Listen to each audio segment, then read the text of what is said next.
Hi, everybody. I'm David Cole, Advisory Board member at BluChip, and I am here today with RJ Paige, the Manager of Business Operations and Strategy at the National Football League. Pleased to say that I've had an opportunity to work with RJ with Sports Innovation Lab, and I would like to turn it over to him to tell us a little bit about your current role with the NFL, and your career path. Thanks for having me, David. Glad to be here. Hello, everyone.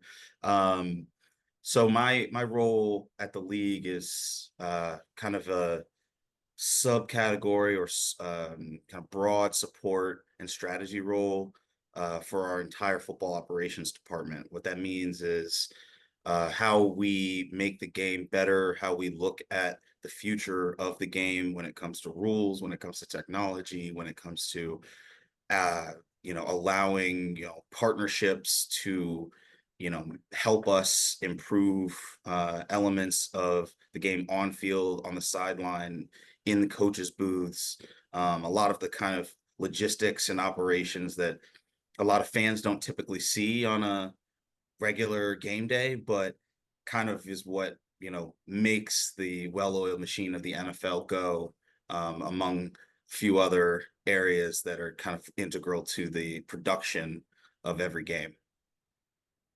And you've been with the NFL for some time beyond your current role. So give us a little bit of your path and success in getting to where you are today. Of course. So I came to the NFL at the earliest stage as a summer intern, before my senior year of undergraduate school, and my opportunity to be an intern was a great one. I was in the international media department, learning about kind of the growing swell of fans that were kind of growing in certain emerging markets, Brazil and Germany, Australia, and how would we kind of capitalize from a media business standpoint, to kind of capture those fans and reach more fans in other areas. That was a great entree into kind of my next role, which was a rotational program after undergrad, and I was fortunate enough to kind of be a part of this really unique program that allowed me to try a variety of different kind of functions at the league. I was working in finance, helping to kind of learn the revenue streams and understand how the salary cap is set every year, by kind of the smartest minds kind of you'll ever see in the business. Um, Media strategy piece of things, which was kind of like the domestic version of what I had done on the international side as an intern.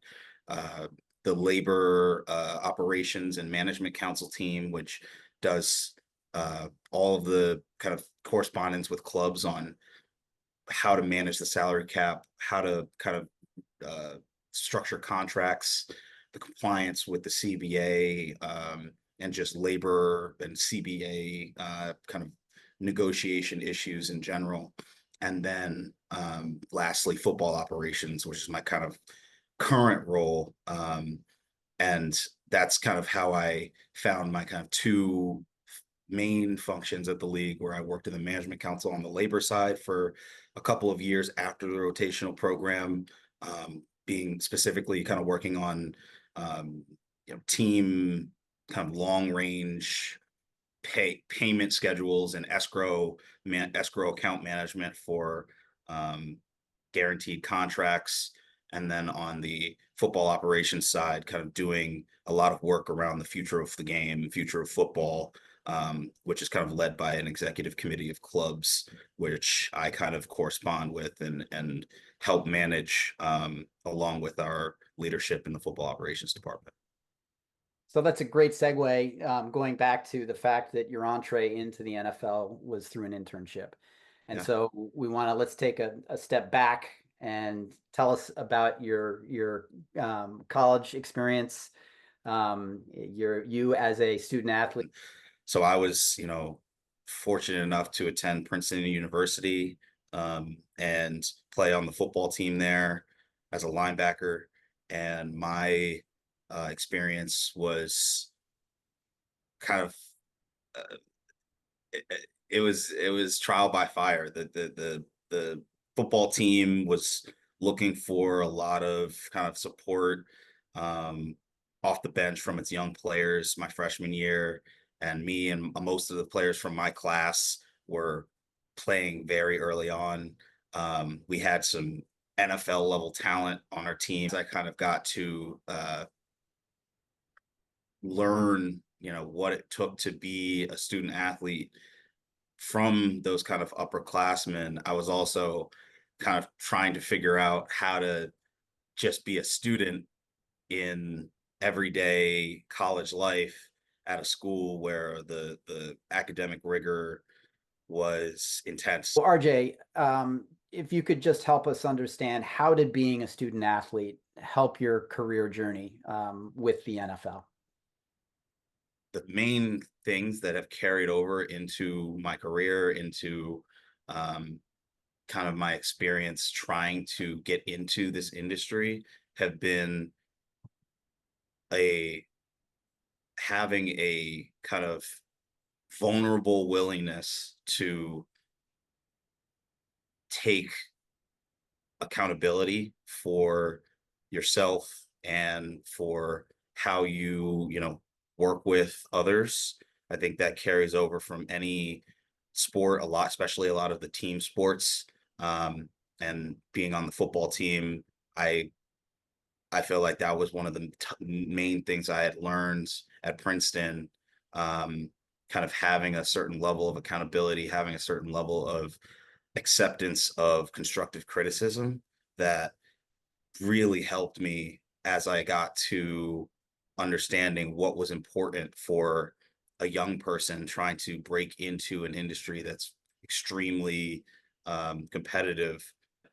Sometimes you don't even know what you don't know. And a lot of people think that asking questions are not is a sign of um, a lack of knowledge or a lack of kind of expertise, but in reality, it's both a sign of a humility that you don't know everything, and especially when it's not really exposed to the public, and then a sign of curiosity and a willingness to um, continue to learn. And I think I've become a better learner over the course of my career, even still. So that's something that I pride myself on. And, I think one of the things that's carried over into my NFL career is that kind of do it all, ultra kind of committed mindset of, from the moment I'm awake to the moment I'm asleep,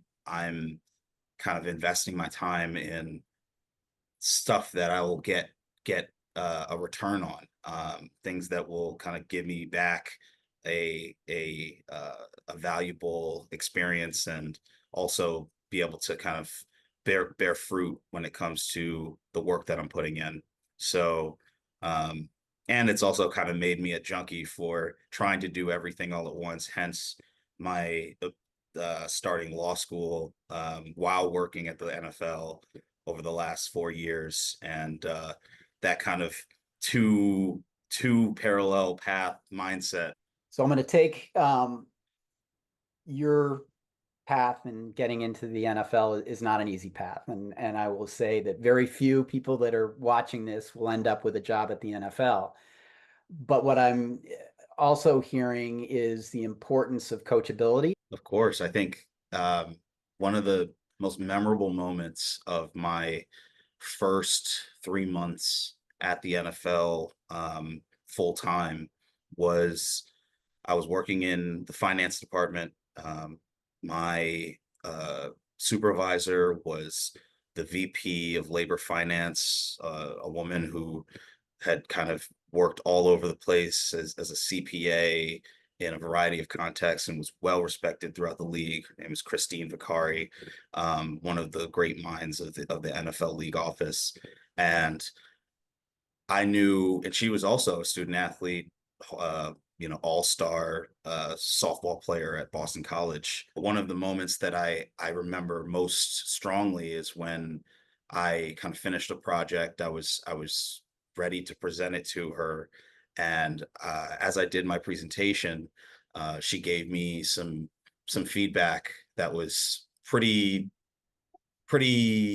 tame, but she was kind of really worried that, I would be, I wouldn't be able to kind of take that criticism. And after the fact, I told her, I was like, I just want you to know, I'm way more used to my defensive coordinator throwing every single expletive you can I'm imagine gonna at say me dropping some F when bombs. I when I Yeah. when I don't get off a cut block and don't wrap up to make a tackle on the perimeter. And my usual, criticism on a day-to-day basis is a lot harsher than that. And I kind of want a little bit more criticism and ways for improvement as you can give me. So this tees up the next area that we'd love to riff on further is just career guidance. Yeah. So many student athletes dream of working in the sports industry in some capacity. Um, as I mentioned earlier, these jobs are highly competitive. And being a student athlete alone is not enough. So how did you break through? My biggest breakthrough opportunity was actually an academic one. When I was a senior in college, everybody at Princeton is kind of forced to write a senior thesis before they graduate. And I was kind of deciding what direction did I want to go with my thesis. I had learned about all different kinds of international development policy type work throughout my academic career. I studied Spanish, I studied Hindi, I traveled as a student athlete to Japan to play football and India to coach basketball. And I was like, do I want to do something international development focused, or could I use this thesis to really hone in on a particular area of what I want to do with my career and try to find some answers, even though I don't have them all? And so I spent the majority of my senior year writing a 100-page thesis on the relationship between uh, essentially labor and sports leagues, and how kind of the legal case law leading up to what we have now with current league and players collective bargaining agreements stems from a history of how sports was treated in the courts, and where that might tell us the leagues are going in the future when it comes to the college athlete space and NIL, and the professional athlete space with uh, labor negotiations in the future. And so I thought I had every answer. I had done interviews, I had done so much research. I thought the information was going to spill out of my ear. And it got to the point where I thought I was an expert on the NFL, but I didn't say I had it all solved. And that was part of my curiosity for working at the NFL, and how I wanted to understand, was I right about this, or was I just kind of talking out of my ass for 100 pages? And I learned that I was wrong on 95% of that paper. Um, but to the people that I was interviewing with and to the people that I was speaking to about kind of the points that I had made on that paper, none of that really mattered. It was just the fact that I had engaged with the material in a truly meaningful way. So, RJ, in summary of what I just heard, while many of these student athletes may not be putting together a 100-page thesis that happens to be in the area of their interest in getting a job like you. The theme here is be prepared. Be prepared with research. Be curious and actually go out on a limb and make some statements with the spirit of don't be afraid to be wrong. Because if that passion comes through and it shows that you researched the subject matter, researched the industry, researched the job that you're looking to win, and that is conveyed that you have those talent and the preparation, that will help you be successful. Is that a fair statement? Completely fair. Completely fair. What advice do you have to getting into the business of sports? There's so many ways to attack jumping into this business, but in my opinion, the best way to dive in is through an area of deep passion, like we've kind of discussed in the past. You kind of have to have a specific area that you're passionate about, and be able to show that regularly, show your kind of research or knowledge in that area, and also have a willingness to kind of do something that's completely not at all related to this passion, but you're still just as passionate about doing that as you were doing the previous kind of work in the thing that you're passionate about. I think that's kind of the mindset you need to have. I think the business of sports is really just a connected tissue of a variety of businesses and professions that live outside of sports, that all kind of come together to make sports happen. The leagues, the players, the teams, the you know, event spaces, everything related to kind of putting on those productions of competition. So don't be afraid to pursue a passion or a curiosity in an area like accounting or marketing or brand partnerships, or even finance or investing, because those all can apply and revert back to the sports industry. And having some of that specialized expertise and learning that passion through the work that you might do in other industries or other areas always can bring you back to sports if you show that mindset that I talked about at the beginning. Yeah, just think about all the work that we've done together and all of the technology companies that started out having nothing to do with sports that ultimately have a path into making the game better, right? Yeah. And it's really it's a much broader industry than people think about. So great point. We've got an audience of committed student athletes that are, beginning to navigate their future, and closing remarks that would be helpful in their career aspirations ahead. I'll be brief on this. I think we've hit most of the big points.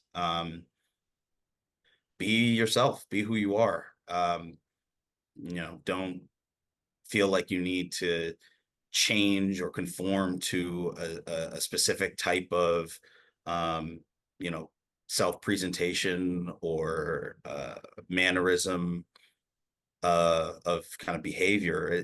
I think it's a lot more simple than that. It's just being open, being curious, being yourself, and showing a passion in a natural way. And most of the time, if you can do that with some clear communication skills, you will shine through to anyone you're interviewing with, anyone you're working for in the outset, and kind of any team or organization or larger enterprise that you may become a part of. So RJ, thank you. And to use your terminology, you have shined through today. And it also has been a pleasure working with you in our capacity of working with the NFL and you and your team. This has been really helpful. I'm sure that there will be a lot of appreciative student athletes that will get a chance to see this. Thank you for your time. We'll see you soon. Thank you. Appreciate the time, David. Thank you, everybody.